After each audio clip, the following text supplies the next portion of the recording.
অটবীর কোদ সংকেত।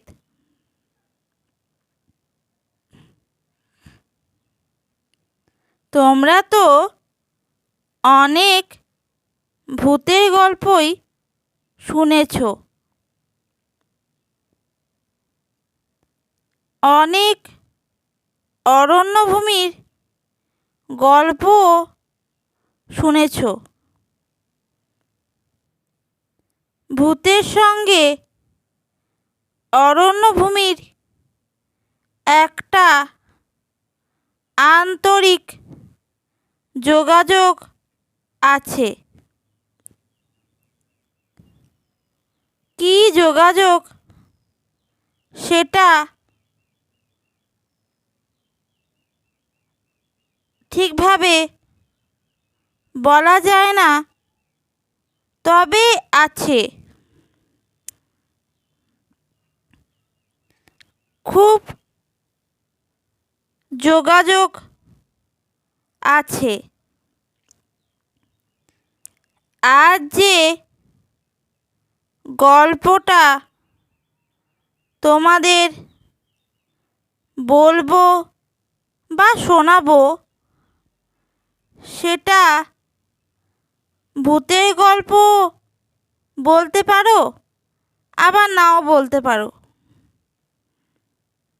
রহস্য রোমাঞ্চ গল্প সেটা বলতে পারি।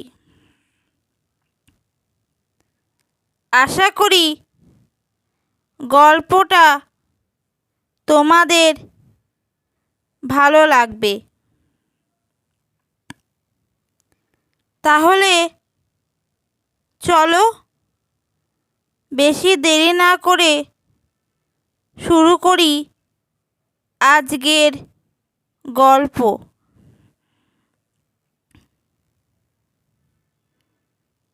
আজ যে জায়গার কথা তোমাদের বলবো, সেই জায়গার নাম অটবীনগর। আমরা সবাই জানি অটবী মানে জঙ্গল। আজ থেকে 200-300 বছর আগে বা তারও বেশি হতে পারে, এই জায়গাটা ঘন অরণ্যে ঢাকা ছিল। এখানকার যারা প্রাচীন মানুষজন ছিলেন, তারা বলতেন অটবী নাকি এই জায়গাকে বা এই অঞ্চলকে সমস্ত বিপদের থেকে রক্ষা করত। অটবীর জন্য নাকি এই অঞ্চলের মানুষজন সুরক্ষিত থাকত।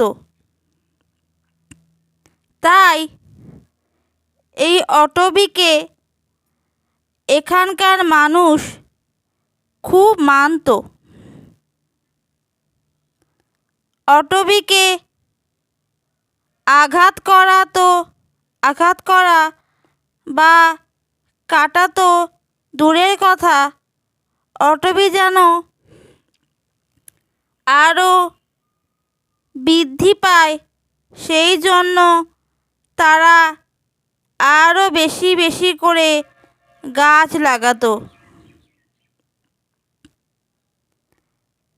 এইভাবেই তারা তাদের জীবন কাটাতো।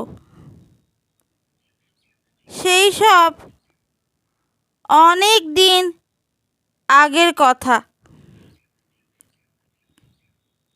এখনো ওই অঞ্চলের মানুষ অটবীকে মানে। তারা অটবীকে পুজো করে কিন্তু এখন যুগ যে পাল্টে গেছে, এখন অটবিকে কেউ মানে না। ওই অঞ্চলের মানুষের কথা বলছি না, আশেপাশে যারা আছে তারা অটবিকে কেটে ফেলছে নির্দ্বিধায়। অটবিকে যেন তারা পুড়িয়ে মারছে। এই অঞ্চলের কেউ বাধা দিতে এলে তাকে হত্যা করা হচ্ছে। এই দেখে অটবি প্রচণ্ড কুণ্ঠিত হন এবং তার ক্রোধ সংকেত যেন সারা রাত ওই অঞ্চলের আকাশে বাতাসে ছড়িয়ে পড়ে। যারা তাকে হত্যা করেছিল তাদেরও অটবি শাস্তি দেয়। অটবি এখনও ওই অঞ্চলের ওপর রেগে আছে। রাত হলেই অটবির ক্রোধ সংকেত শোনা যায়। অটবির এই ক্রোধ সংকেত কি কোনোদিন থামবে না?